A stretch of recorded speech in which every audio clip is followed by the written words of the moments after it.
बैराग के प्रसंग को लेके एक सूत्र दिया था कि विश्व से सारा संसार डरता है, पर विषय से केवल एक बैरागी ही डरता है। विश्व से सारा संसार डरता है, चक्रा तो दूर, उसका नाम भी सुनना पसंद नहीं करता। क्यों? उसके ग्रहण करने से मरण की पूरी गुंजाइश है। मरण हो सकता है और मरण सबको इष्ट नहीं है, तो इसलिए विश्व कोई चखना नहीं चाहता है। और विश्व से तो एक भाव के लिए ही मरण होता है, पर आचार्य कहते हैं विषयों के सेवन से तो अनेक भावों में मरण होता ही रहता है, दुर्गति का पात्र वह जीव बनता ही रहता है। क्यों? कर्म की एक प्रक्रिया है। मोबाइल में आप बैलेंस एक बार डाला लेते हैं, पर महीनों नहीं वर्षों तक आप खर्च करते रहते। इसी तरह कर्म की भी एक प्रक्रिया है कि बंद तो एक बार होता है, पर उसका उदय अनेक भवों तक आता है।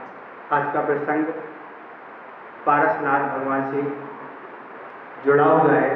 सुबह महाराज ने पारसनाथ भगवान के भवों के बारे में बताया। एक भव में उस जीव ने वह कर्म किया होगा, पर कमठ लगातार कितने भव तक खबर लेता रहा। बताओ आप, जो तीर्थंकर प्रकृति के बंद करने वाले थे, पात्र थे, उसी भव से मोक्ष जाने वाले थे, पर उनके साथ कर्म की ये स्थिति रही। तब हम आप क्या हैं? हम उनके आगे क्या लगते? हम उनके आगे साधना में बिल्कुल जीरो हैं। तो इस तरह से वह विषयों में जो लिप्तता है वह भवों तक सजा के रूप में उत्पन्न होती है। तो आज संसारी प्राणी विषयों के बीच में बैठा हुआ है, विषयों के सारे साधन एकत्रित कर रहा है, रात दिन उनमें ही आनंदित हो रहा है, उनमें ही उत्साहित हो रहा है। अब महाराज दीक्षा दिवस के दिन आप कुछ सुनाओ, आज क्या सुनाए? दोनों काम एक साथ हो जाएंगे, संभव है क्या? हो सकता है। विवेक बुद्धि से सब कुछ संभव है।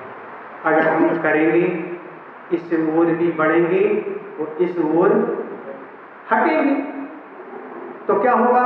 यहाँ विषयों की मात्रा हम कम करेंगे और यहाँ धर्म की मात्रा, मार्ग की मात्रा बढ़ाएंगे, तो हम कल्याण के मार्ग में लग जाएंगे। नहीं तो क्या होगा? नहीं तो मनुष्य पर्याय यूं ही चली जाएगी, जा ही रही है। उदाहरण एक दिन हमने क्लास अटेंड में दिया था। कैसा दिया था? आविची मरण होता है। आविची नाम का एक मरण होता है। सिद्धांत ग्रंथों में उसका नाम लिख आता है कि प्रत्येक समय हर जीव का मरण हो रहा है। जितनी जिसको आयु मिली थी, प्रत्येक उसमें आयु में से प्रत्येक दिन निकल रहे हैं। इसलिए हमने एक दिन भी कहा था कि इसलिए ये नहीं को कि हमारा आज क्या है? बर्थडे। क्या कहते हैं लोग? आज हमारा बर्थडे। हमने कहा आज बर्थडे, आज बोलो हमारा आज बर्थडे है भैया। इतने साल हमारे व्यर्थ में निकल गए, अब बर्थडे आप मना रहे तो मनाओ, क्या बोलो? इस तरह से आयु प्रत्येक समय घट रही है और व्यक्ति अपने को बड़ा योग होशियार सब कुछ समझ रहा है, और यहाँ प्रत्येक समय आयु का ह्रास होता चला जा रहा है। तो वही आज प्रसंग उन्हीं बैरागियों का है जिनने आज कुछ जानकर बैराग धारण कर लिया।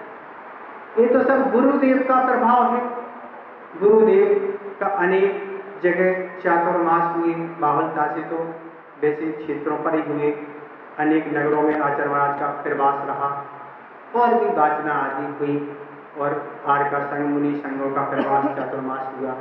उससे सारी वृत्ति समाज की ओर जागृत होती रही, बैराग की ओर ओत व्यक्ति होते रहे, और निरंतर उनमें इस संसार से व्यक्ति का भाव बना रहा, और धीरे धीरे इस तरह लोग बढ़ते चले गए।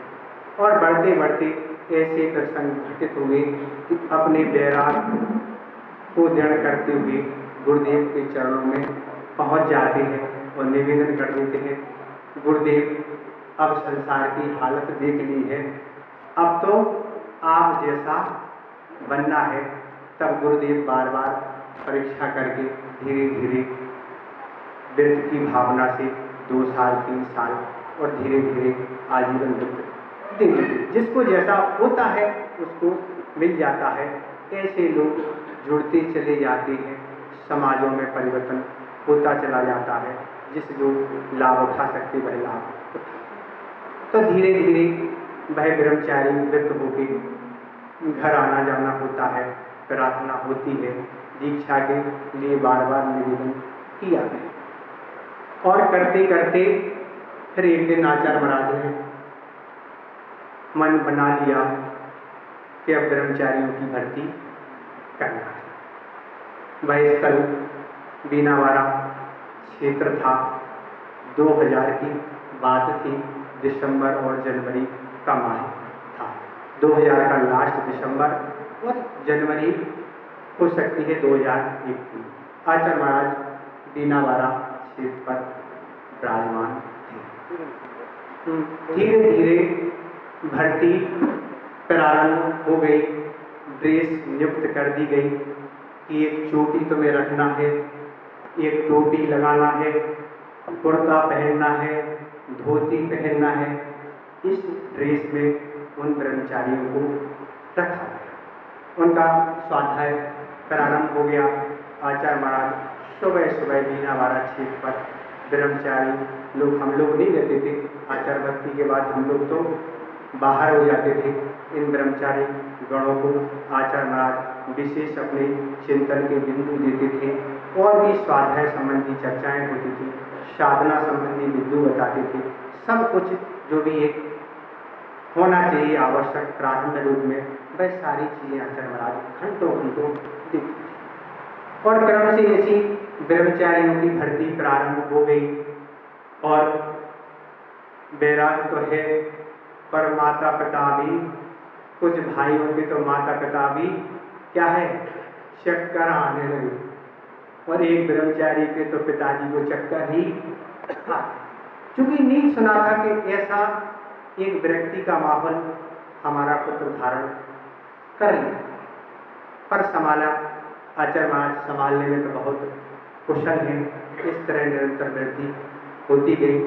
उस समय आचार्य महाराज हम लोगों को छत पर बैठा लेके, सर्दी का समय था, दोपहर में प्रतिगण का अर्थ बताते थे।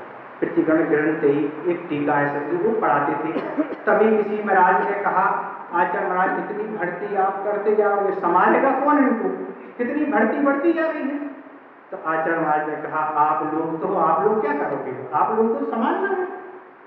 तो इस तरह आचार्य महाराज पढ़ाते रहे, भर्ती होती रही, साधना सूत्र बताते रहे और बार बार इन लोगों का घर आना जाना होता रहा।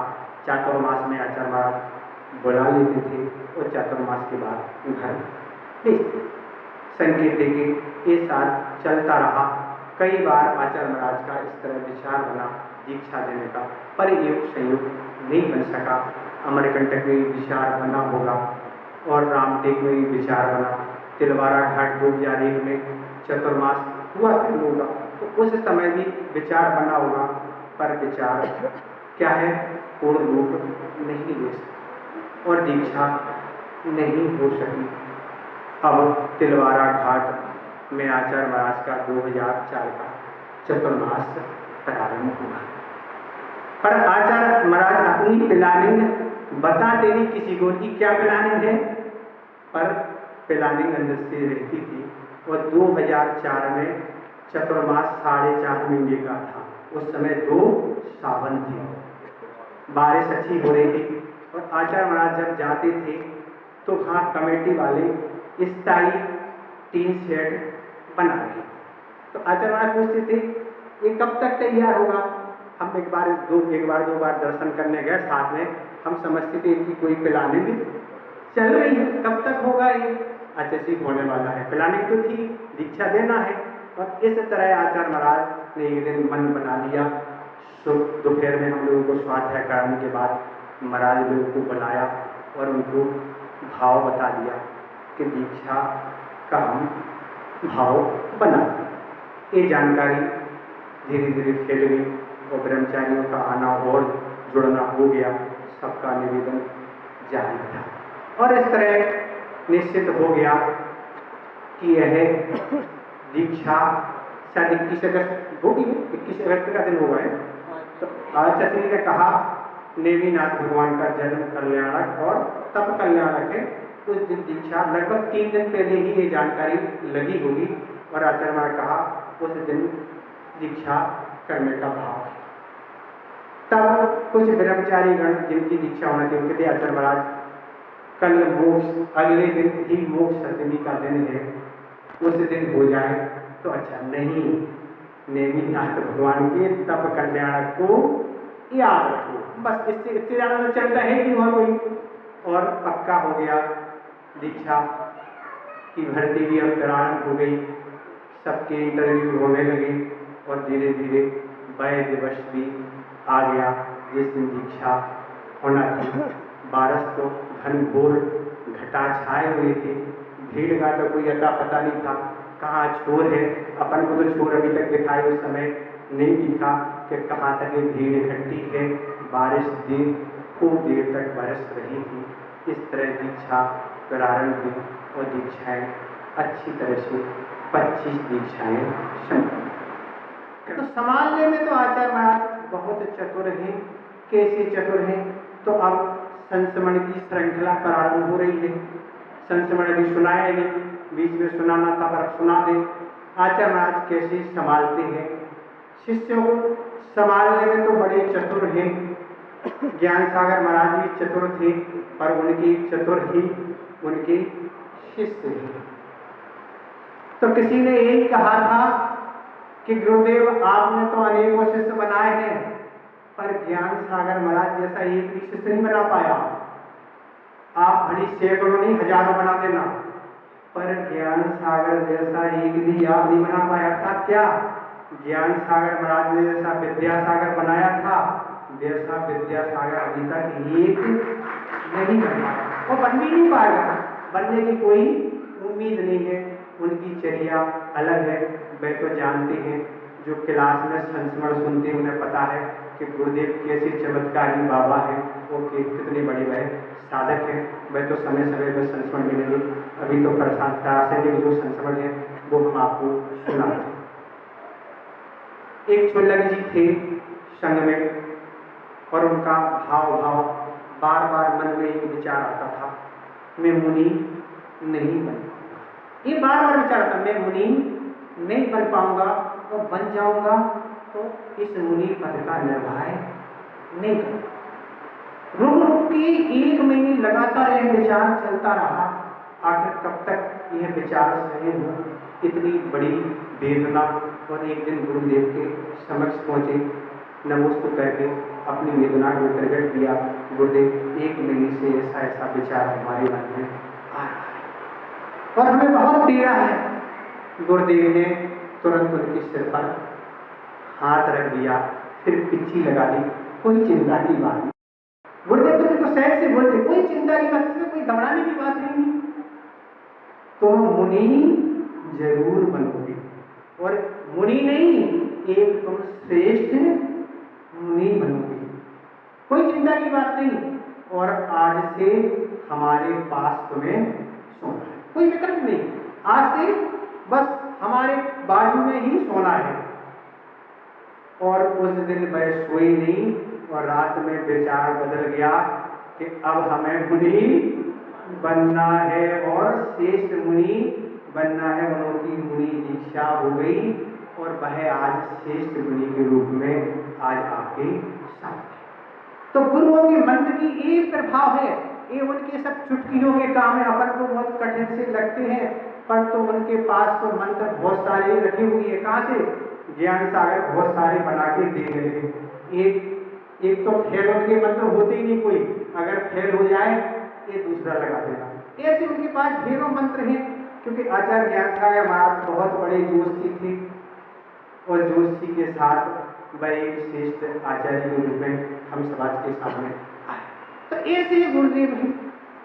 एक और प्रसंग बना कि आचार्य महाराज अमरकंटक में विराजमान थे और शाम का समय था। कुछ साधुगण ऊपर लघुशंका के लिए गए और खड़े हो गए, चर्चा करने लगे। चर्चा करते करते बोले, देखो ये सूरज क्या हो गया, आधा अस्त हो गया।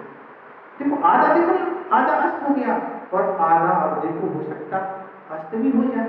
इतने में गुरुदेव पीछे से आ गए। क्यों, क्या चल रहा है? गुरुदेव सूरज देख रहे थे। तो क्या देखना था सर?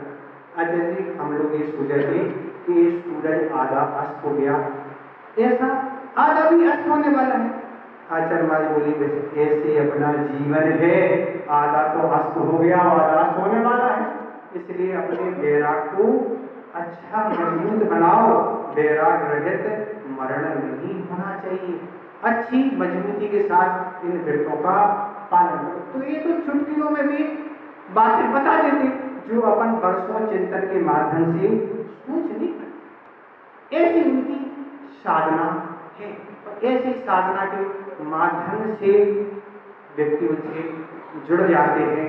और अनेक व्यक्ति तो ऐसे होते कि सोचते रहते हैं कितनी दीक्षाएं हो रही हैं, कितना लोग व्रत ले रहे हैं, कैसे आगे बढ़ रहे हैं। और एक व्यक्ति तो ये बराबर सोचते ही रहते थे कि देखो लगातार संख्या की वृद्धि होती जा रही है, जो जाता है वो जाके व्रत ले लेता है, जब देखो उसकी दीक्षा हो जाती है, अनेकों की वृद्धि हो रही है।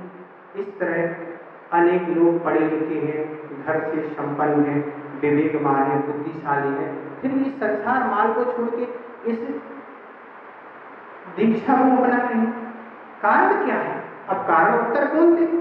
तब जब एक संयोग एक दिन बना और वह गुरुदेव के पास पहुंचे। गुरुदेव अकेले बैठे थे।